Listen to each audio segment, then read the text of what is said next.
Estamos aquí de nuevo en nuestro webinar que estamos cerrando para 2021, preparándonos para el 2022.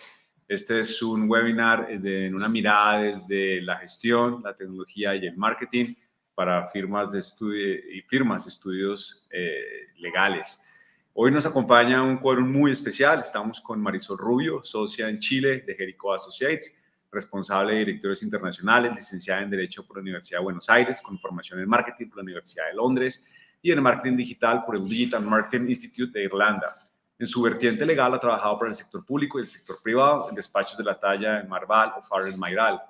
También está con nosotros Fernando Torrontegui, consultor experto en análisis, diseño e implementación de estructuras de negocios para empresas de servicios jurídicos, estudios de abogados, consultoras y startups, Bachelor of Arts in Business Administration, de la Universidad de Gales en Reino Unido, MBA en International Management, diplomado en Ciencias Económicas y Empresariales por la Universidad de Cantabria, Legal Project Practitioner, certificado por el Instituto Internacional de Legal Project Management de Australia.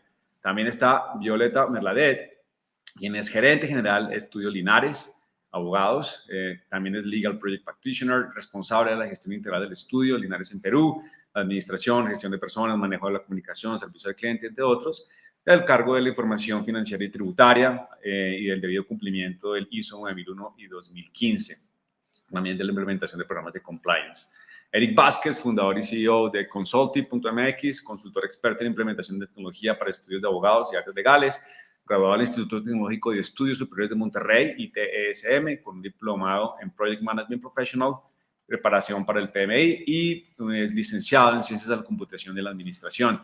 También está con nosotros Wilfredo Murillo, consultor en Management y Marketing especializado en el sector legal, MBA, abogado, gerente general de Estrategia Group, socio en Perú de Jericho Associates, primera consultora de Marketing Jurídico, Comunicación Legal y Desarrollo de Negocios para firmas de abogados en Europa y Latinoamérica. Ha participado en más de 120 proyectos con prestigiosas firmas de abogados y gerencias legales de toda la región. Y quien les habla, Sergio León, socio fundador de Open Atlas, empresa propietaria de Time Manager, Productive Management System, presencia en 14 países de Latinoamérica, maestro en Administración de Negocios de la Universidad de Emory en Estados Unidos y, bueno, consultor apoyando servicios profesionales de hace más de 20 años en la región.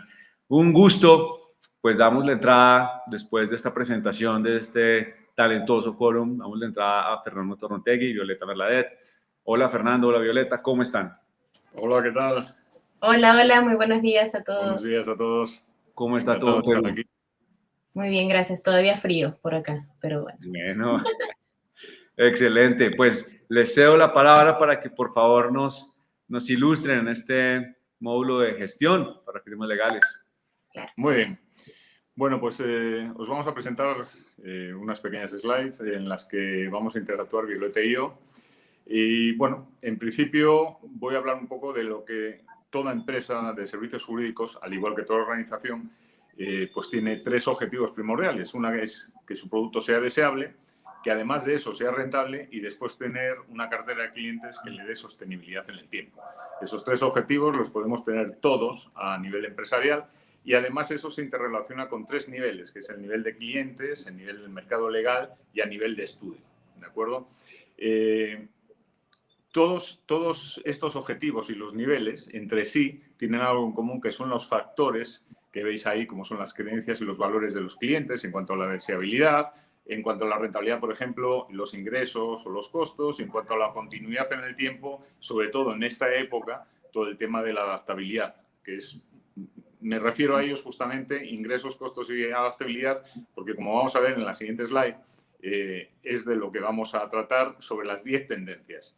Identificamos 3 tendencias en cada uno de estos factores, ingresos, costos y adaptabilidad, y después hay uno más que es la influencia del tiempo. Entonces vamos a hablar cómo a nivel de ingresos los estudios de abogados pues, durante todo este año han visto modificaciones en su modelo de ingresos, en el sistema de precios y en los sistemas tarifarios. Además, también muy importante, cómo el volumen y la frecuencia de esos ingresos han cambiado durante el tiempo. ¿De acuerdo? En cuanto a los costos, pues bueno, veremos que los costos fijos han estado ahí, se ha hecho análisis, se ha reducido, los costos variables se han analizado muchísimo más y donde sí hemos tenido que hacer un esfuerzo es en todo lo que es ingresos de capital, perdón, gastos de capital, que es la inversión que han tenido que hacer en tecnología, en software, hardware, etcétera, para poder dar el servicio en confinamiento, ¿ok? Y después todo esto lleva al tema de la adaptabilidad, que es lo que realmente ha ocurrido con nuestro estudio de abogados en cuanto a tesorería, porque esto nos pilló por sorpresa a todos y además muchos pensábamos cuando nos confinaron que iban a ser 15 días y al final ha sido un poco más de tiempo, ¿de acuerdo? A partir de ahí, la escalabilidad y la capacidad de trabajo, que es algo que también vamos a ver con el tema de los abogados y del servicio. ¿Por qué? Porque de repente la capacidad, que puede ser de 8 horas, que es lo que marca la ley, pues como trabajamos en casa, pues ya no discernimos entre lo que es vida laboral y vida familiar porque se ha mezclado todo. Entonces, muchos abogados han acabado trabajando 10, 12, incluso más horas porque no tenían otra cosa que hacer, máxime si vivían solos, ¿no? Y después el tema de la complejidad y la rigidez de todos los estudios. Que si tú antes les decías, en febrero del 2020, les decías, oye, mañana todos a trabajar virtual, te decían, no, eso es imposible, no va a poder ser, hay muchísimos problemas, tenemos un montón de barreras tecnológicas, económicas, etcétera. Llega el gobierno y te dice, mañana ya no vas a tu oficina, y de repente todo el mundo pudo. Entonces, esa complejidad y rigidez podríamos decir que era virtual, por así decirlo, o era una creencia, un paradigma que teníamos todos y al final se ha solucionado. Entonces, ya vamos a dar paso con Violeta para que nos comente en la siguiente slide, cómo a nivel de ingresos, el modelo de ingresos, el pricing y el volumen y la frecuencia, ella con su experiencia como gerente general de un estudio, qué cambios vio en el 2021 y qué aprendizaje se lleva de todos esos cambios para el 2022. Violeta, por favor. Ay, muchísimas gracias. Definitivamente a todos nos ha cambiado esta pandemia. Ya verlo del lado positivo, verlo del lado negativo, a nivel personal, a nivel organizacional sobre todo, y cómo esto nos involucra. En el tipo de modelo de ingresos, de hecho que si tú no tenías un control financiero mes a mes, día a día de cada uno de tu flujo de caja, era bien difícil poder prepararnos para esto que venía, ¿no? No sabíamos cuántos costos íbamos a utilizar, cuál era nuestra ocupación activa y pasiva de cada uno de nuestros abogados, la facturación, la importancia de esta, y no sabías ni qué y cómo vendías, ¿no? Sobre todo. Nos dimos una mirada interna de qué es lo que necesitábamos en verdad y qué es lo que nuestro cliente iba a necesitar. Las medidas de pricing se activaron todos los planes de emergencia con respecto a esto. El cliente estaba más exigente, el cliente tenía otra estructura interna porque tenía que ver primero su empresa para poder ver todos los externos que éramos nosotros. Este cliente ya tenía un presupuesto asignado que con respecto fue dándose la pandemia, este presupuesto fue reasignado a otras áreas de su propia empresa. Entonces, uno tenía que ver bien cómo iba a ser este volumen y esta frecuencia en el cronograma de los pagos, ¿no? Y la importancia de planificar, ¿no? Esto te enseña el hecho de planificar y proyectar esa planificación, sobre todo, cuán o más elemental que tener todos tus recursos del día a día, ¿no? Muy bien. Como podéis ver, todo lo que ha contado se puede trasladar a cualquier empresa del sector, a cualquier estudio de abogados, porque es una mirada interna que hemos tenido que hacer absolutamente todos y a todos nos ha afectado de una u otra manera. Claro, estamos hablando de los ingresos, pero en la siguiente slide vamos a ver que a nivel de costos, los costos fijos en muchos casos hemos tenido que seguir manteniendo la estructura que teníamos antes, nada más que encima no la utilizábamos porque teníamos que estar todos en casa, ¿de acuerdo? En cuanto a los variables, ahí es donde hemos empezado a ver qué es lo que sí necesitábamos y no necesitábamos, qué era lo eficiente o no eficiente y qué es lo que podríamos no utilizar y obviar para seguir adelante, ¿de acuerdo? Pero lo más importante es qué inversiones hemos tenido que hacer para adecuarnos a esta nueva realidad. Violeta, ¿qué nos cuentas tú de esos cambios a nivel de costos fijos, variables y las inversiones que habéis tenido que hacer y qué has aprendido para el año que viene, para el 2022? Claro, de hecho que el tener el conocimiento de cuáles son tus costos fijos y variables, o sea, te da un panorama más general. Estos costos fijos, obviamente, como todo el mundo trabajaba en casa, disminuyeron en su momento. Y nos pudimos dar cuenta al ver esta mirada interna que muchos de estos costos variables que nosotros creíamos que necesitábamos, en verdad no eran tan necesarios como nosotros creíamos, ¿no? Y estos, en el caso de gastos de capital, en el caso de Perú hubo, bueno, lo que todos saben, el Reactiva 1 y 2 en su momento, que nos ayudó bastante como empresa, pero también hasta eso tenías que saber administrar eficientemente e inteligentemente, como siempre digo, dos palabras elementales. Eh, Tener un presupuesto era básico para poder ver estos costos y poder ver cómo era tu proyección para el siguiente mes, ¿no? Uh-huh. Ahí hablas del tema de la tesorería y de, por ejemplo, lo que ha ocurrido en Perú con el tema de Reactiva 1 y 2, en la que se ha facilitado fondos para que las empresas a nivel general y los estudios se puedan acoger en base a la facturación pasada que tenía.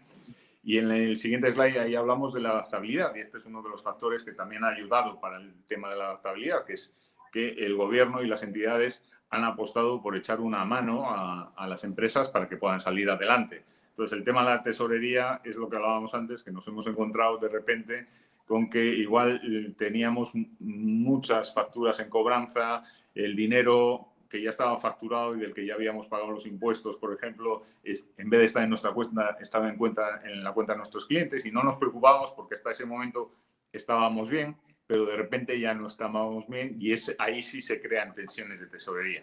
En cuanto a la capacidad y escalabilidad, ahí me gustaría que nos contaras un poco cómo ha cambiado eso, es decir, cómo has visto tú a tus abogados trabajar, si han trabajado más horas, si han tenido problemas para distinguir y no mezclar la vida laboral y la vida familiar, aunque es muy difícil. Si tienes 2, 3 hijos y estás trabajando y todos están con el colegio online, etcétera, hasta el internet de las casas ya ha tenido que cambiar porque de repente tienes cajitas por todas las repetidores, por todas las paredes, ¿no?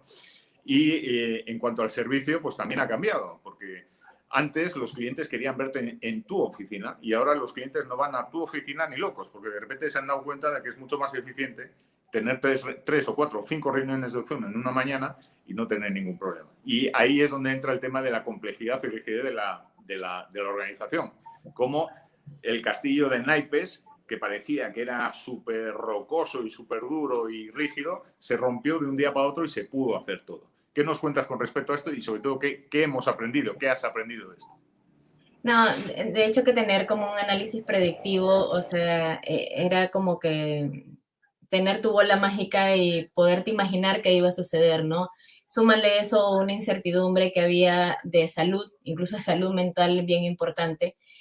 Nos ayuda a nosotros como empresa tener bastante estructurada la parte de tesorería, mantener nuestros flujos de caja, tener nuestros balances al mes, o sea, saber con qué estábamos contando y con qué no podíamos contar.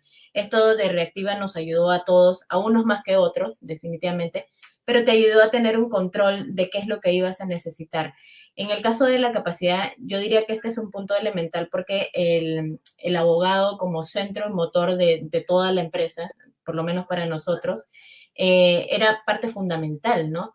En el caso del estudio en particular, yo tenía muchos abogados que viajaban a provincia y de un momento a otro se tuvieron que quedar donde estaban con su familia, que veían 2 veces a la semana, un poco tratar de adaptarse a ese trabajo en casa, a los niños, a todo lo que nos ha pasado durante este tiempo, ¿no? Y cómo como empresa les podíamos ayudar, ¿no? Ellos nos pidieron, por ejemplo, a nosotros mayores capacitaciones, nosotros pudimos ayudarle, algunos han estudiado maestría durante este tiempo, ¿no? Que en otra ocasión no lo hubieran podido determinar por el tiempo que este determinaba. Y esto te dice cuán compleja es un estudio de abogado y cómo lo tenemos que ver a nivel de empresa. El día que nosotros ya veamos la profesionalización que tiene el estudio de abogados, o sea, podemos determinar muchas variantes de cualquier otra empresa, ¿no? Y cómo creíamos, como tú dices, que no íbamos a poder, pero al final estamos todos acá presentes y bien que pudimos, ¿no? Muy bien.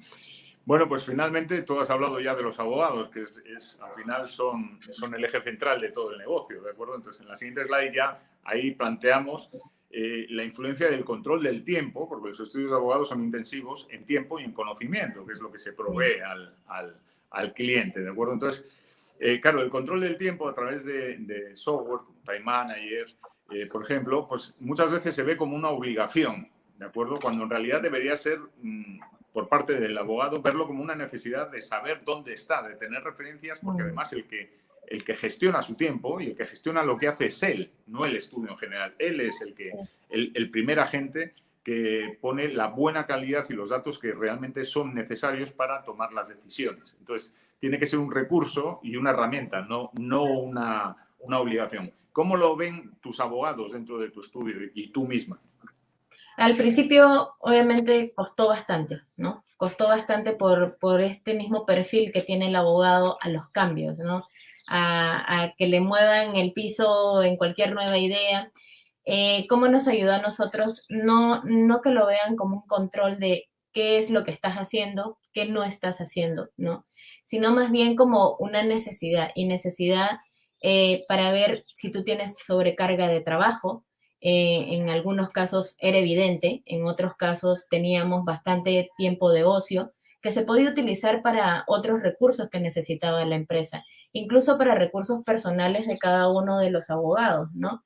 El abogado como centro de todo y como eje de todo este motor, ¿no? Pero también nos ayudó el hecho de que si no teníamos las herramientas adecuadas y no hacías esa inversión de capital en lo que en verdad se necesitaba, en verdad era muy difícil poder continuar algo. Yo siempre digo, o sea, puedes tener todos los software del mundo, puedes tener 5 o 6 software que te pueden ayudar en tu gestión, pero en verdad, si esto no delimita y lo sepas leer y le digas a la empresa, mira, necesito esto para poder determinar el precio final a mi cliente, para poder determinar la carga de trabajo que va a tener mi abogado, es bien difícil. Si no sabes leer esos dashboards, es complicado tomar una decisión en base a datos, ¿no? Que al final es lo que amerita para esta toma. Y esto nos ayuda a que, adiós los Excel, ¿no? Estos Excel se me pueden perder mañana, pasado, y no me van a ayudar en absolutamente nada, más bien me van a preocupar de qué toma de decisión puedo hacer, ¿no? Muy bien. Bueno, pues ya habéis visto un poco todos qué es lo que pensamos, por dónde nosotros consideramos que van los tiros ahora mismo en cuanto al 2022. Y yo siempre digo una frase, y sobre todo para el 2022, con todo lo que hemos aprendido en el 2021, es que si no planificas, lo que estás planificando es fracasar, porque estás dejando en el control o el poder a otros agentes que no eres tú sobre algo que deberías tener tú controlado y planificado desde el principio. Así que, bueno, nada más. Espero que haya sido enriquecedor y os mandamos un abrazo a todos. Sergio. Saludos. Bueno, muchas gracias, Fernando, Violeta. Lo de la planificación, completamente de acuerdo. Temas como la metodología ágiles de planificación ya son una base fundamental, inclusive ya en servicios legales, que es uno de los mensajes que a mí me gusta dar. En servicios profesionales creíamos estar por fuera de las buenas prácticas de gestión de todas las industrias. Somos completamente lo mismo. Necesitamos las mismas prácticas de gestión, planeación, metodología ágil, project management, con expertos como ustedes, etcétera. Donde temas, Violeta, como el business intelligence que lo mencionaste, son parte fundamental, ¿no? Sí, claro, o sea, yo lo dije, tenía que tener 5 software, pero si no sé leerlos, si no sé qué es lo que necesito de esos software, en verdad el hecho de que mi abogado registre era válgamente nada, ¿no? No me iba a funcionar para absolutamente nada. Entonces, uno tiene que saber cuáles son las herramientas que vas a necesitar en tu día a día, porque ojo que esto no es un control de tiempo estricto, es un control de tiempo meditado, pensado y proyectado para una toma de decisión a futuro, ¿no? Qué bueno. Pues una muy buena visión de un consultor experto en el sector y quién más que Violeta, pues dirigiendo una operación importante como Linares en Perú. Gracias, Perú. Muchas gracias por su conocimiento y haber compartido con esta audiencia. Gracias. Muchas gracias. Gracias. Bueno, bienvenido Eric Vázquez en México. Eric, ¿cómo estás? ¿Cómo te ha ido? Ya estamos uniendo a Eric en este momento. Buenos días. ¿Cómo te encuentras? Todo muy bien. ¿Qué tal ustedes? Todo muy bien aquí desde Bogotá. Un placer saludarte. Igual. Pues gracias vamos por a la la invitación. tecnología. Listo. Excelente. Pues platiquemos un poco de las tendencias y las prácticas actuales, pero definamos un poco a qué se refiere la tecnología legal, ¿no? Hay dos definiciones que a lo mejor han cambiado con el tiempo. La tradicional era usar la tecnología y todo software y servicios de tecnología disponibles para proveer servicios legales, para que las firmas o las áreas legales los utilizaran, ¿no? Y con ello dar sus servicios. ¿Qué es ahora LegalTech? Ahora LegalTech se ha ampliado. LegalTech también es, o se incluye en el LegalTech todos esos servicios, todos esos productos, tecnología disruptiva basada en la nube que te ayuda a ofrecer soluciones legales de una manera más rápida, de una manera más ágil, a veces sin intermediarios, a veces sin la intervención de profesionales legales. El servicio te puede dar esa solución que tú buscas, ¿no? Esta es una definición nueva de LegalTech sin dejar de lado la anterior, ¿no? Porque Claro. el LegalTech tradicional sigue funcionando, ¿no? Claro. Entonces, de ahí pues hay prácticas y tendencias, ¿no? ¿Qué está ocurriendo ahora en las firmas, en los departamentos legales y en la tecnología legal en general? Es muy interesante como lo dividiste, ¿no, Eric? Es software necesario para la gestión, para administrar mi operación, para llevar control de temas como lo que mencionaban Fernando y Violeta de correcto. Gestión de la firma, indicadores, trazabilidad, proyectos, business intelligence, y el otro es software para automatizar, para dar mayor valor a mi prestación de core de negocio, de prestación de servicio legal. Entonces, esas son dos vertientes, ¿no? Que ya creo que aquí lo vas a mencionar, qué está ocurriendo, lo necesario y lo deseable. Así es, ¿qué ocurre actualmente? Que ya es una práctica común y que la pandemia ha ayudado a acelerar, que todas las firmas tienen ya grabado en la cabeza la ciberseguridad, ¿no? Como mencionaban Fernando y Violeta, pues a veces uno cree, que tú mismo lo decías, que por ser servicios profesionales, a lo mejor hay cosas que no tengo que mirar, pero soy como cualquier otra empresa, ¿no? Entonces, es necesario utilizar la seguridad, la ciberseguridad, que es todo es hackeable en la vida, bueno, todo lo que tiene que ver con tecnología, pues vamos a asegurarlo. La adopción definitiva en la nube, había mucha reticencia por parte de las firmas porque se sentían inseguras, temas que vamos a hablar más adelante, pero la nube es la práctica estándar ahora, ¿no?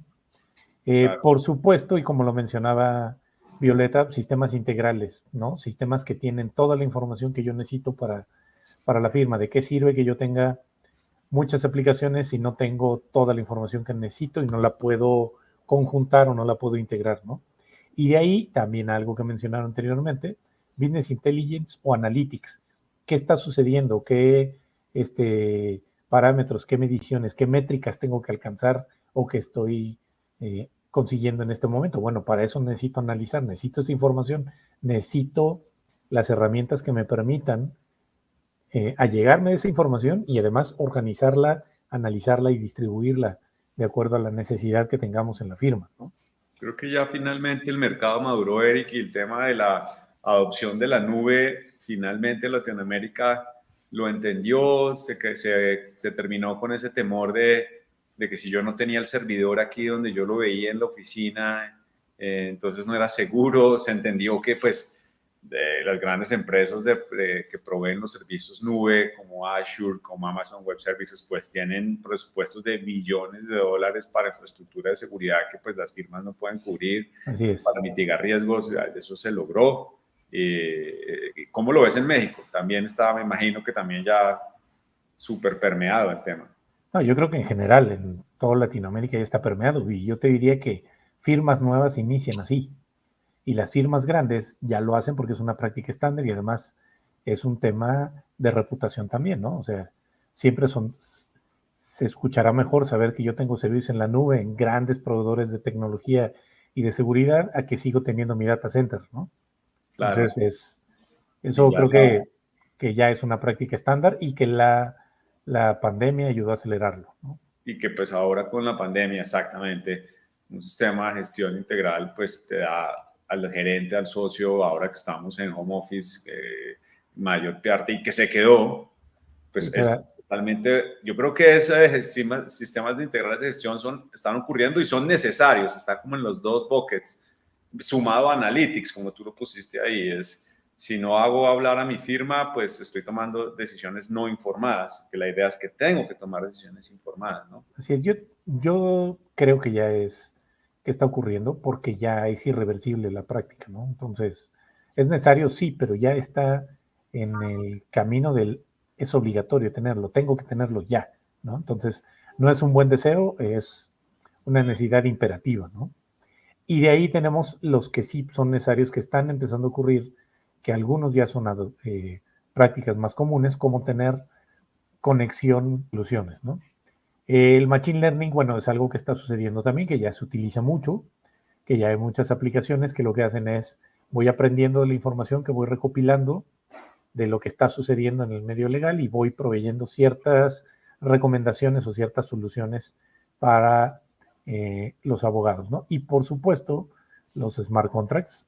Antes era todo un proceso el conseguir o ayudarme para generar un contrato, tenía yo que acudir a muchas instancias, a una firma. Ahora los smart contracts, y hay muchos proveedores de servicios legales que ya tienen áreas de tecnología que generan este tipo de servicios, ¿no? Que ya un consumidor final puede ir a buscar un contrato en la base de conocimiento generada por este proveedor de servicio y simplemente adaptarlo fácilmente, ¿no? Sin necesidad de tener que hacer todo un contrato de consultoría con una firma. La misma firma ya tiene servicios que proveen este tipo de servicios, ¿no? Para generar contratos inteligentes que además me van avisando de todos los estatus por los cuales van avanzando las etapas de la gestión del contrato, ¿no? ¿Y qué es deseable? Por supuesto, todos hemos hablado últimamente de blockchain y sobre todo muy allegado a las criptos, pero ¿por qué es deseable? Porque nos elimina intermediarios en muchas cosas, ¿no? Es una manera directa en la que el proveedor de servicios, la firma y el cliente final van a tener que interactuar, ¿no? Y nos ayuda a la transparencia, ¿no? O sea, como no intervienen tantos intermediarios como ahora, pues nos ayuda a tener una respuesta más rápida y a saber de dónde viene y dónde termina, ¿no? Y por supuesto, algo que es muy común y que se escucha mucho ahora, que es inteligencia artificial. Machine Learning es un componente pero ya empieza a haber muchos servicios que con base en la experiencia que se va generando, el conocimiento que van generando, la información que proveen las firmas, de cómo afrontan cada caso, el Machine Learning va aprendiendo y tiene dos vertientes. Una es para el interno, para las firmas, que puedan encontrar soluciones más rápidas a los problemas que les plantean los clientes y las recomendaciones que les pueda proveer su propia inteligencia, las aplicaciones internas que usan, y otra es para el cliente final, ¿no? Con base en la experiencia, la información, y a lo veces es un servicio que provee una misma firma. Ahí tengo lo más básico, a lo mejor es un chatbot que con base en preguntas te va armando cierta información para dirigirte ya con la persona adecuada, ¿no? Esto creo que es deseable, y deseable para mí es durante el transcurso del 2022, no en 2 o en 3 años, ¿no? Bueno, pues eso del deseable es para las firmas de abogados, pues es necesario ahorita entender que todo lo del blockchain, etcétera, inteligencia artificial todavía está madurando, no es algo que Correcto. esté en este momento muy de boga en Latinoamérica, no lo veo, no estoy viendo que haya una tendencia muy fuerte, solo algunas firmas contadas con los dedos de las manos que estén haciendo implementación de inteligencia artificial. Blockchain, pues es algo aún que para Latinoamérica está fuera del radar, pues estamos hablando de tecnología no centralizada para manejo inclusive de contratos, que quiere decir que a través de algoritmos, a través de uso de esta tecnología, blockchain, pues yo pueda tener información descentralizada para una administración, por ejemplo, de los contratos no centralizada. Que quiera buscar en eso y entenderlo, simplemente pues ponga Smart Contracts Blockchain en Google para que vea la definición. Entonces, pues eso se basa en inteligencia artificial, se basa en que a través de algoritmos hagamos la administración legal de contratos, donde no hay intervención humana, inclusive en el tema de arbitraje de contratos, etcétera. Después es bastante sofisticado, vendrá en algunos años, no lo veo en los próximos 5 años al menos, seguramente llegará como en mercados más avanzados. Inteligencia artificial pues se puede usar de muchísimas maneras, atado a Machine Learning, los chatbots, para quien se esté preguntando, que si yo quiero tener respuestas automáticas a las preguntas de mis clientes, ¿por qué no? Un chatbot donde los clientes puedan ingresar y hacer preguntas y tener preguntas de manera automática. Bien interesante. Sí, ahora, ¿qué sigue habiendo? Algo que tú mencionabas hace rato es todavía las personas todavía tienen algunos mitos, algunas dolencias, algunos miedos. Todavía hay muchos que le tienen algo de miedo a la nube porque creen que su información está expuesta cuando es todo lo contrario, ¿no? Y esto tiene que ver con los costos y con la sensación de seguridad, ¿no? Es un conjunto, como bien tú mencionabas, pues un gran proveedor como Amazon, como Azure, como el mismo Google invierten millones y millones de dólares en tecnología para asegurar la información, algo que una firma no puede hacer en su data center, ¿no? Incluso aunque contrate un hosting, tampoco pueden asegurar de la manera más completa como lo hacen ya estas plataformas. Y como lo hace cualquier plataforma, cualquier proveedor de tecnología en la nube, sistemas integrales como Time Manager, pues, ¿no? Y, tú estás, tú descansas tu seguridad en un gran proveedor que a su vez está respaldado por otros como Amazon o como Azure que ya invirtieron en eso, ¿no? El entrenamiento de nuevas tecnologías, algo que mencionaban hace rato, justo en la plática anterior, que se aprovechó la pandemia para que muchos se entrenaran en cosas que no tenían que ver con temas legales. Bueno, la tecnología es uno de ellos, ¿no? ¿Por qué no invertir un par de horas al mes en entrenarse en el uso de alguna de las plataformas, aplicaciones o servicios de tecnología, que son los con los que hago mi trabajo, ¿no? Y el último es que muchos creen que los van a reemplazar. Yo no creo que un chatbot ni la inteligencia artificial en muchos años o décadas vaya a sustituir a un abogado, ¿no? A un buen abogado. Entonces, yo creo que es un miedo infundado también, por lo menos en el mediano y el largo plazo. A nuestra generación tal vez no le toque todavía, ¿no? Sí, correcto. Yo creo que pues ese miedo, esas discusiones apocalípticas, eso no aplica. Total tranquilidad para los abogados. La tecnología no nos va a reemplazar. Esta generación no va a ser reemplazada por chatbots o inteligencia artificial. Nos va a ayudar, nos va a hacer el trabajo más sofisticado, más completo, más profundo, más robusto. Y nos va a empujar a hacer las cosas mejor también nosotros, ¿no? Correcto. Nos va a ayudar a tener mejores conceptos para nuestros clientes. Muchas gracias, Eric. Un gusto. Gracias. Muchísimas gracias por tus saludos desde Ciudad de México. Muchas gracias. Nos seguimos hablando. Pues damos cierre al módulo de tecnología, damos el paso pues a la vista desde el mercadeo, desde el marketing. Un gusto saludar a María Sol y a Wilfredo. María Sol nos está acompañando desde Santiago, Wilfredo está desde Lima. Un gusto. Hola, ¿qué tal? Gracias. Gracias por la invitación. No, ustedes. Realmente, Sergio, gracias por la invitación. Estuvimos hace poco en Colombia, un país muy, muy cálido, disfrutando mucho de su gente, bueno, de las grandes cosas que se vienen haciendo allá. Así que nada, gracias por la invitación y como siempre, un gusto trabajar con un aliado al quien tenemos una relación ya de más de 5 años aquí en Perú. Así que pues nada, nuevamente un gusto seguir avanzando. Y bueno, vamos a hablar de lo que nos toca el día de hoy, que vienen a ser los temas vinculados al marketing. Y primero voy a hablar un poco de las tendencias que estamos viendo, daremos un resumen breve y de ahí comentaremos con María Sol al respecto algunas de ellas.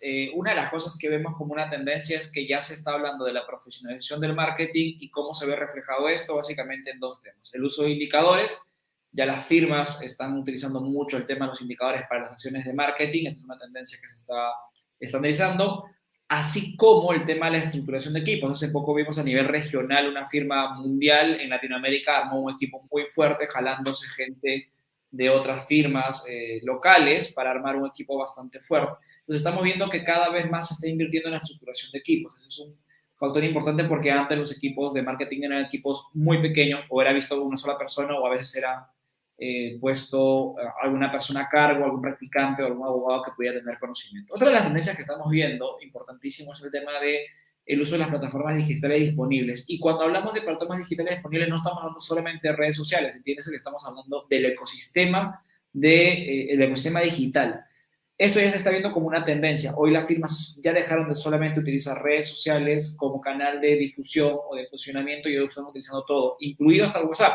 El WhatsApp está siendo una herramienta que muchas firmas lo están utilizando para la comunicación mucho más directa con su público objetivo. Y el tema del SEO y el SEM y el email marketing, que muchos veces decían que ya se iba a dejar de usar, pero básicamente sigue siendo una herramienta importantísima, sobre todo para proyectos de educación, eventos y algunas actividades que las firmas están promocionando.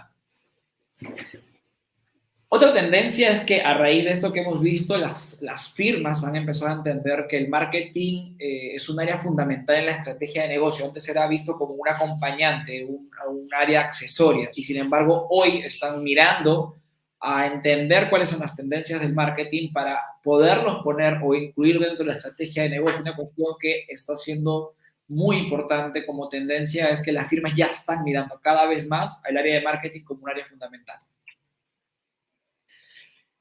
Al mismo tiempo, cuando las firmas se han dado cuenta de la importancia del marketing, se han tenido que reflexionar, oye, ¿quiénes son y de dónde debemos partir para trabajar en nuestro posicionamiento? Entonces, justamente aquí han sido los abogados los ejes principales de la generación de contenido, porque en el caso de los servicios legales, al ser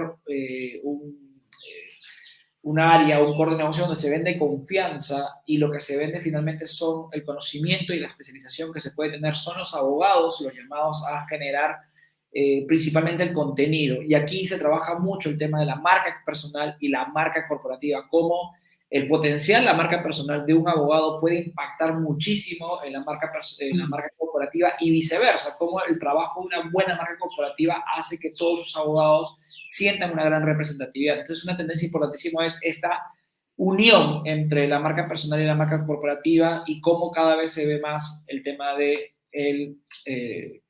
el abogado como eje principal del contenido, ¿no?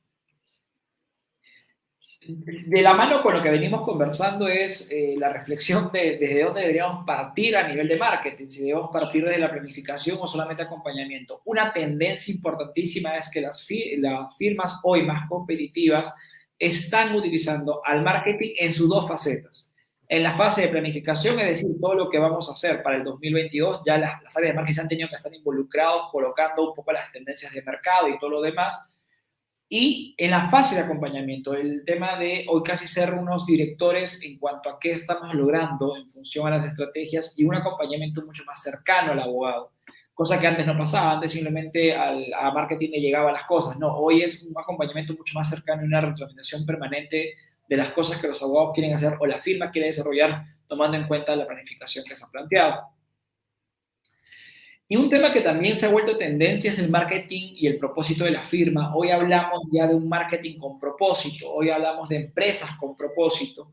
La cuestión es, esto ya llegó realmente al sector legal. Si bien es cierto, está siendo una tendencia, está abriendo una conversación al respecto, debemos tomar en cuenta que ahorita se habla del marketing 5.0. Y aquí en el marketing 5.0 se habla mucho de las empresas con propósito, mucho de las empresas de impacto social, pero todavía hay las otras fases del marketing o las otras partes de la evolución del marketing donde las firmas todavía no han llegado en sí mismos, pero ya se está hablando de esto y es una tendencia que se está llegando para quedarse muchísimo porque ya las organizaciones importantes están entendiendo la importancia del propósito como empresa para hacer una diferenciación en el mercado. Tema importante también en el marketing, que no debería estar metido en el marketing, pero que ha sido utilizado, yo puedo decir, con bastante celeridad para muchas firmas, es meterse en esta conversación de la equidad, la diversidad e inclusión en el sector legal. Y aquí la pregunta sale, ¿esta es una exigencia del mercado o es básicamente una tendencia? Aquí sí, yo creo que esto nos amerita un poquito más de profundidad de análisis, así que quizás por ahí con eso podemos profundizar justamente en este tema. Otra de las tendencias es que los directorios internacionales pasaron de ser también vistos como algo accesorio, algo que algunas firmas que ya estaban posicionadas dijeron, bueno, hay que trabajar. Hoy ya las directorios internacionales son parte importantísima, son un eje importante de la estrategia de comunicación de las firmas. Sin embargo, existe también una reflexión. ¿Son los directorios internacionales el reflejo del mercado o es que promueven malas prácticas? Porque se hubo toda una discusión vinculada a que los directores no estaban cumpliendo su rol de promover buenas prácticas dentro de las organizaciones. Entonces, ahí yo también, tomar en cuenta que la tendencia es que los directores internacionales ya son un eje importante en la comunicación de las firmas, pero vamos a reflexionar realmente si esto es lo que debería mostrarse en la actualidad o cuál debe ser el rol de los directores internacionales al respecto, pero es una tendencia importantísima. Y finalmente hablaremos de una de las cosas que yo siempre digo es que cuando hablamos de marketing legal, muchas personas se enfocan solamente en el marketing o sea, todo el marketing digital, todas las nuevas plataformas que existen a nivel de marketing. Pero dado este escenario del 2022, donde ha habido mucha digitalización, se podrán utilizar canales off, los métodos tradicionales de difusión que antes en algún momento estuvimos viendo, pues yo creo que va a ser muy importante reflexionar cómo podemos hacer este mix. María Sol, he lanzado algunas tendencias que vemos en el mercado. Me gustaría, basado un poco en tu experiencia y tu percepción del mundo del sector legal, que podamos comentar algunas de ellas. No sé por cuál te gustaría profundizar. Sí, perfecto. Willy, estaba pensando, la primera que me gustaría comentar es el tema del abogado como el eje principal con respecto al contenido. ¿Qué tan importante es? La verdad es que cada vez es más relevante y necesitamos a los abogados en todos los niveles de las firmas, desde socio, socia, asociado, junior, senior, realmente que todos estén muy involucrados en la generación de contenido. Con esto nos podemos referir tanto a contenido por escrito como audiovisual. Con respecto a píldoras audiovisuales muy cortas de 1 minuto, 30 segundos, 1 minuto 30 como máximo, donde estemos hablando de un tema relevante para el sector y sobre todo del área de práctica que nos es relevante para nosotros. Con respecto al tema del contenido por escrito, blogs o apariciones en medios. Sí tenemos que posicionarnos como especialistas en nuestro sector y esto es muy importante. ¿Qué es lo que más nos suele funcionar a nosotros a la hora de trabajar en estos contenidos? Principalmente que sea un tema actual e interesante. Puede ser algo que sea generado a partir de una nueva regulación, una nueva ley, algo que tenga algo más innovador, que se esté hablando mucho en la prensa, tomar un tema relevante para el sector y a partir de eso generar un contenido. Puede ser algo como una opinión sobre cómo aplicar esa regulación o un análisis sobre la situación actual. Tiene que estar escrito de una manera directa, usando el lenguaje lo más neutro posible, teniendo en cuenta que no siempre nuestro lector va a estar especializado en este tema. Entonces, esto va a ser lo que generará mayor engagement y mayor interacción con los usuarios. El contenido tiene que ser empático también, algo que suele funcionar muy bien, además del tipo de contenido que se publica, ya sea en web, en medios o se comparte en redes sociales, es que se sepa quién está detrás de ese contenido. Siempre, por ejemplo, tener la foto del autor o autora del contenido dentro de un arte en las publicaciones, eso nos genera muchísima más interacción en redes que si solo vemos el título, por ejemplo, del artículo. Entonces, ese punto me parecía importante de comentar. Otro tema que sí me gustaría hablar es la parte de equidad, diversidad e inclusión. Como bien decía Willy, a veces puede sonar un poco extraño que lo pongamos como parte de una estrategia de marketing, pero la realidad es que es una exigencia de mercado cada vez más y más relevante dentro del sector. Sobre todo en Latinoamérica todavía tal vez estamos en una etapa un poco más inicial y justamente salió muy recientemente un artículo un poco preocupante en el sentido de que muchos, por ejemplo, muchos socios y socias de firmas lo ven tal vez como una acción de marketing y un poco de la boca para afuera empezar a hablar mucho de diversidad e inclusión, pero la realidad es que todavía no lo tienen incorporado como acciones concretas.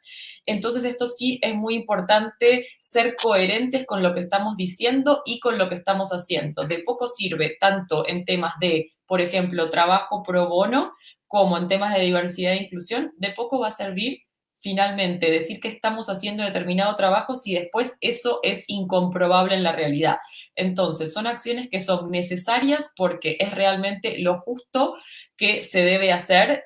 Creo que todos estamos de acuerdo que necesitamos una sociedad con mayor igualdad y equidad, sobre todo en países de Latinoamérica como Perú, Chile, Argentina, Colombia, México, donde realmente estamos muy atrasados en esos temas. Entonces sí, ser muy coherentes con respecto a lo que decimos y lo que luego hacemos. Ya hay firmas internacionales que tienen como objetivos de, por ejemplo, un porcentaje en los próximos 10, 15 años, llegar a un porcentaje, por ejemplo, de un 40%, 30-40% de socias con respecto a socios, y similar con temas de diversidad e inclusión.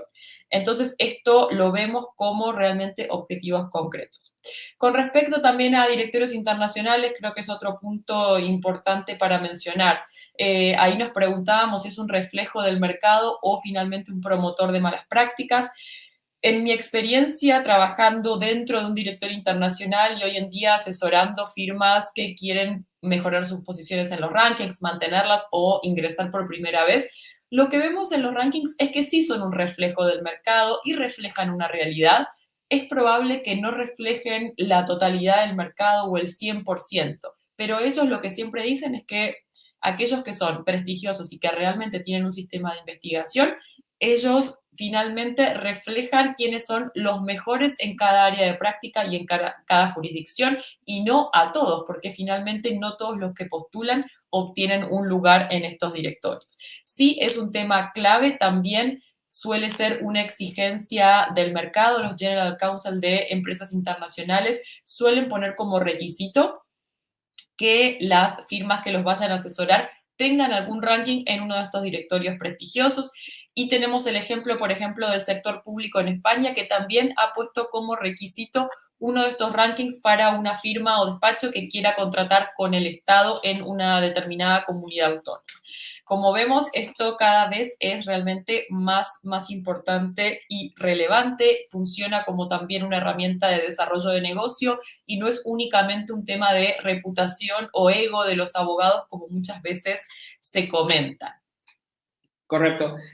Marisol, de hecho que nos queda aún abrir un poco más la discusión, pero justamente por los tiempos que tenemos en este panel, me gustaría aprovechar para solicitarte que hablemos de básicamente 5 recomendaciones para la planificación, digamos, de cara al 2020 a nivel de marketing. ¿Cuáles serían esas 5 recomendaciones que tú podrías plantear?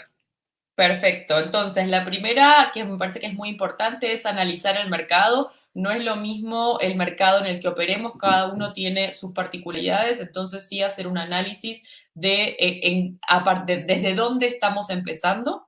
Después, sí es clave para la planificación estratégica determinar objetivos, que estos objetivos, sobre todo los objetivos SMART, y tenerlos en cuenta dentro de la estrategia. Si no tenemos objetivos, después va a ser muy difícil medir y ver realmente qué es lo que hicimos bien, qué hicimos mal y en qué podemos mejorar.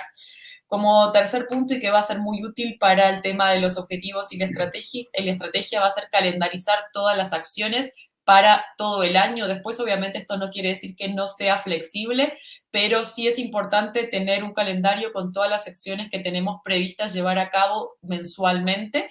Y en cuarto punto, tener en cuenta también la comunicación y marketing interno dentro de los despachos. Nosotros muchas veces cuando hablamos de marketing lo pensamos siempre para afuera, pero sí es muy importante tenerlo en cuenta dentro de la comunicación interna y no olvidarnos de nuestro equipo, que finalmente es el motor de la firma y quien nos ayuda a que esté en marcha en el día a día. El último punto para ir cerrando, recordar la importancia de escuchar al cliente.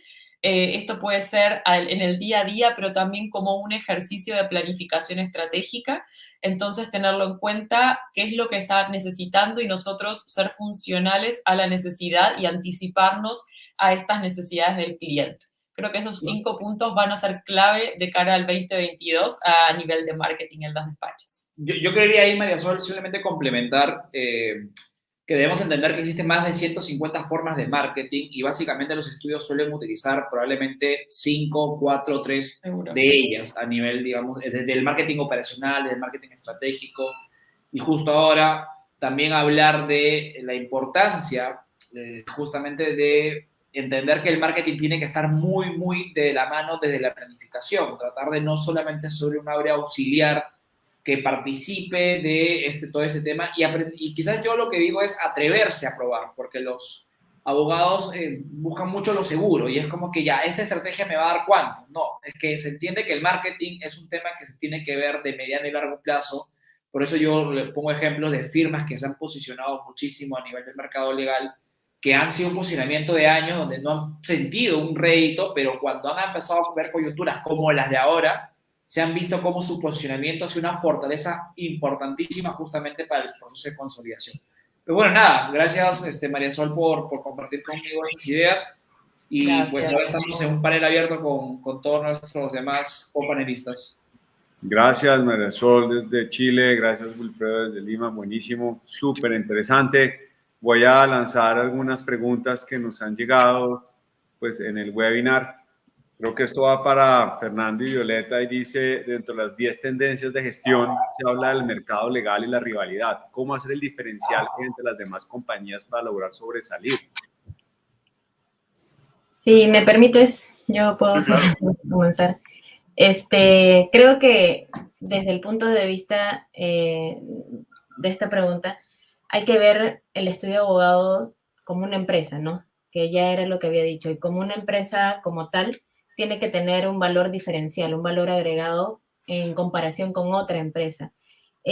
Lo que te puede ayudar ese diferencial es que conozcas bien el mercado que tiene tu cliente, que conozcas bien cuál es la necesidad que tiene tu cliente y mediante eso poderle decir, mira, estos son tus riesgos, esto es lo que te puede ayudar, darle un plus de conocimiento. No es solo el abogado que sepa el derecho, sino cómo utilizar ese derecho para poder que este cliente logre sus objetivos, ¿no? Muy bien, pues muchas gracias. Creo que hay otra pregunta para el módulo de gestiones. ¿Cuál es la mejor manera de crear una influencia del control del tiempo dentro de las organizaciones? ¿Cómo dominarlo? ¿Cómo lograr esa atracción? Yo ahí creo que es un tema que pasa por la individualidad de cada persona, ¿no? Todo el mundo tiene que ser consciente de que la gestión del tiempo, no la gestión de la agenda, sino la gestión del tiempo que tú dedicas a proveer un servicio, si lo haces desde un punto de vista proactivo, no reactivo, va a aportar un valor añadido muchísimo mayor que si lo haces de una manera reactiva. Si un estudio es capaz, a través de sus abogados, de controlar el tiempo, de saber cuánto tiempo utilizan en qué clientes demandan más tiempo, qué posicionamiento tienen con respecto a cómo venden el tiempo, porque hay muchos estudios, y es una frase que tengo siempre con los estudios que dicen, bueno, pero es que mis clientes ya no quieren la tarifa por horario, sí, pero tú tardas X tiempo en darles un servicio que les has dado por una propuesta de honorarios de $10.000, tardes lo que tardes, pero el tardes lo que tardes es para el cliente. Si a ti te da igual lo que tardas, ahí es donde tienes el problema. Entonces, tú tienes que saber que el tiempo y el conocimiento lo vendes, ¿de acuerdo? Independientemente, es un recurso que utilizas independientemente de en qué caja lo metas y lo envuelvas y se lo des al cliente. Tú le estás dando un servicio, final, un producto, por así decirlo, pero claro, tus recursos tienes que controlarlos. Entonces, yo creo que la ventaja competitiva ahora mismo por parte de los estudios es tener un control interno, no un control interno a los abogados por el tiempo, sino controlar el tiempo de manera proactiva por parte de cada uno de los abogados, porque eso te da datos de muchísima calidad con la que puedes estructurar una muy buena información y en base a esa información fidedigna, ahí se pueden tomar decisiones y crear un conocimiento que trasciende más adelante. Excelente, gracias por esa respuesta detallada. Pues gracias a Violeta y a Fernando desde Lima. Espero estar visitándolos pronto para compartir una buena leche de tigre. Bienvenido. También pues dando aquí un cierre al tema, estoy organizando por orden de la gestión de los módulos. Eric, ¿qué otros mitos se pueden crear frente al uso del LegalTech? Mitos, ¿qué se te viene a la cabeza? Yo creo que el principal es el que mencionamos al final, la sustitución. ¿Se te oye muy bajo el volumen? ¿Me escuchas mejor ahora? Sí, señor. Yo creo que el principal es la sustitución, ¿no? El que crean que los abogados van a ser sustituidos por la tecnología, ¿no? Y sucederá eventualmente en muchas décadas, ¿no? Pero yo no lo veo a corto plazo. Y el otro es, aunque la tendencia es usar la nube y todos saben, son conscientes de la seguridad, creo que hay muchas firmas, sobre todo en el rango medio, ¿no? Las firmas nuevas empiezan con tecnología, las firmas grandes se van a la nube, pero las del rango medio tienen todavía mucho miedo a usar la nube por seguridad, tienen falsas, una sensación de seguridad, falsa sensación de seguridad de que teniendo la información en su data center ahí a un lado, ¿sí? A 2 puertas de donde está la oficina del name partner, ahí está su data center y ahí está la información segura. Creo que son los principales mitos. Te diría que unos nuevos no he descubierto hasta ahora, pero estos son los que más permean, ¿no? Perfecto, gracias. Yo mencionaría el tema de la seguridad. Puede todavía haber alguna intranquilidad con respecto a que la data esté viajando segura. Eso ya, pues, lo importante es confiar en herramientas que tengan el tema de seguridad completamente certificada. Pues y hay un punto, perdón la interrupción, también un falso mito creo es que creen algunas personas que el utilizar servicios en la nube ya te aseguró todo el tramo, desde que tú tecleas en tu computadora hasta la nube, y eso es falso también, ¿no? Correcto. O sea, tú tienes que asegurar tu equipo de cómputo, tu red, y después ya está en la nube asegurado, ¿no? Pero si Correcto. el que hackean es tu computadora, no es un problema de la nube, ¿no? Eso es importantísimo. Muy importante. Ese es un punto importante que siempre aclaro y es que la seguridad en la firma, el manejo de las claves, el manejo de acceso a los puertos USB, etcétera. La seguridad empieza en casa, mejor dicho, es la conclusión. Una pieza, una recomendación que me permito dar es, muchos socios de firmas le piden al área de TI, a la directora de administración, a alguien que les guarde sus contraseñas, ¿sí? O sea, no se preocupan ellos por saberla. Si no la saben, la preguntan y eso es un riesgo bien grave, ¿no? Es muy común en América Latina, muy común. O sea, que ya escucharon, socios, directores, abogados, por favor, tener cuidado con sus manejos de claves. Gracias, Eric, desde Ciudad de México. Un placer haberte tenido aquí. Gracias a ustedes y saludos a todos. Gracias. Y pues María Sol y Wilfredo nos preguntan, creo que son 2 preguntas en uno, y es, ¿cuáles son aquellas buenas prácticas del mercadeo que nunca se pueden abandonar? Y qué malas prácticas hay en temas de marketing. María Sol, no sé si quieras comenzar tú. Bueno, un poco las buenas prácticas, creo que un poco las mencionamos dentro de las recomendaciones. La planificación estratégica es clave junto con el análisis del mercado, y creo que una muy buena práctica es calendarizar todas las acciones que tenemos planificadas para determinado año y tener eso por escrito. Y otra buena práctica, hay muchísimas, pero para mencionar 2 por cuestiones de tiempo. La segunda sería tener en cuenta todas las métricas de página web, de redes sociales, de newsletters, realmente tenerlas por lo menos mensualmente e ir haciendo un análisis mes a mes y después verlas con respecto a diferentes años, a ver en qué estamos mejorando, en qué no, y de esa forma definir acciones para, obviamente, trabajar en los puntos más débiles. Esas serían las buenas prácticas siempre. Calendarizar todas las acciones y el tema de métricas. Ahí me gustaría complementar con lo que dice María Sol. Una de las cosas que recomendamos, por ejemplo, estamos en diciembre, sería bueno hacer un diagnóstico de las herramientas que estamos utilizando a nivel de marketing. O sea, hacer un diagnóstico de nuestra web, hacer un diagnóstico de las redes sociales, hacer un diagnóstico de nuestra newsletter.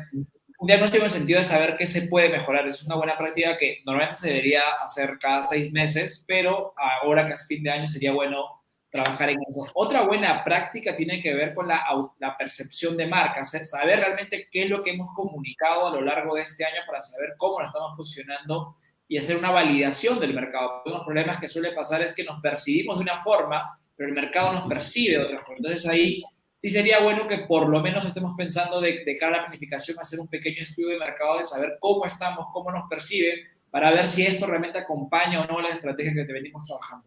Yo dejaría esas 2 buenas prácticas inicialmente como ejercicio.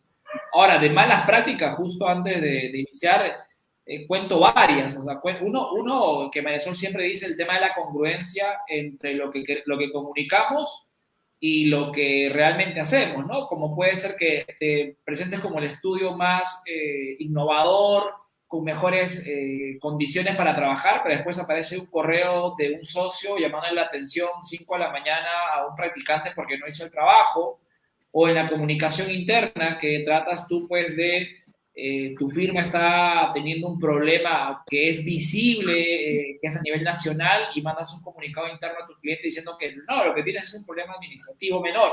Entonces, ese tipo de cosas hay que entender que siempre para lo que hacemos con la marca impacta muchísimo y queda un reflejo en la reputación. Quedan muchas anécdotas que al final van permitiendo una mala práctica, lo que no puede pasar en el marketing, y eso es lo que nosotros recomendamos, y justo también hablaba con María Sol, el tema de engañar a los directorios, porque pasó un caso de un cliente que básicamente lo contactaban para que mande una cotización, pero después reportó que participó de operaciones, al final el ranking se dio cuenta y terminó pues nunca más postulando, como también en España pasó con este ranking de facturación, que daban cifras que después no había forma de validar. Al final también la firma fue expulsada. Por mencionar 3 ejemplos o 4 ejemplos ahí, no sé si Marisol tendrás alguna experiencia más de mala práctica que hayas podido visualizar en estos años.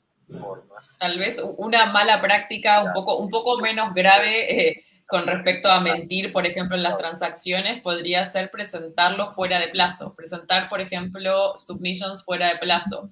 Es una mala práctica que puede parecer no tan grave ni tan nociva, pero presentando fuera del plazo estipulado nos estamos arriesgando a que no contacten a nuestros clientes, por ejemplo, nuestros referidos para dar el feedback, o que no, si le estamos presentando con mucho delay, que no lean directamente la submission en la que tal vez perdimos muchísimo tiempo o usamos muchísimos recursos de la firma para preparar, y por presentarla un mes tarde directamente no la van a ver para este año.